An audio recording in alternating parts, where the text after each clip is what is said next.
everyone, and welcome back to another daily Destiny video. In this video, I'm going to be going over my Destiny Xur predictions for this upcoming Friday. So last week, Xur did sell the Insurmountable Skull Fort, the Young Ahamankara Spine Taken King Edition, and the brand new Impossible Machine Gauntlets for the Warlocks.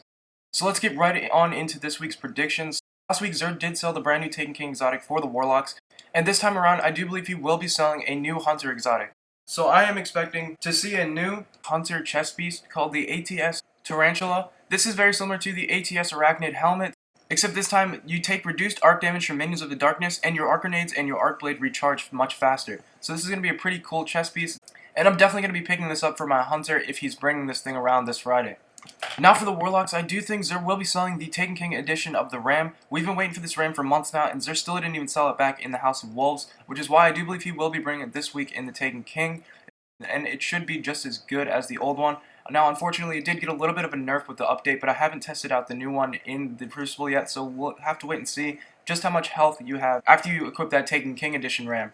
Now, unfortunately, it will ruin PvP just a little bit because a bunch of people will be running around with bonus health, but with the new stronger weapons and everything, I don't really think it's going to be that big of a problem, and I still think Xur can sell this, and it won't make too much of a difference to the Crucible.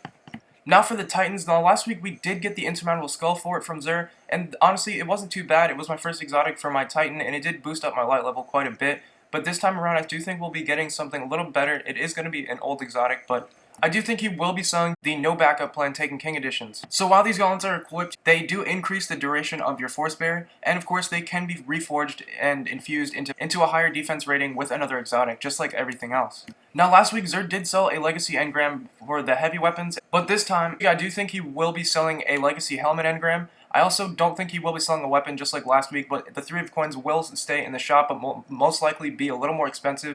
A lot of people have been grinding with them and farming pretty heavily to get a lot of exotic, and I don't really think it's going to stay for too much longer. Either they're going to increase the price of them, or they're definitely going to nerf them in some way. So definitely expect some sort of nerf to be hitting those 3 of coins very soon, so definitely use up what you have now so you can get your exotics before they nerf it. Now finally, I do think Xur will be selling a Taken King edition of the Gauntlet engram, so definitely be sure to save up your strange coins for those, and so that way you can pick up a bunch of new Taken King Gauntlets engrams and hopefully get some things you actually need. Other than that, guys, that brings us to the end of this video. Hopefully you guys enjoyed. If you did, be sure to drop a like down below and subscribe for more daily Destiny content. I'll catch you guys later on in another video. Peace.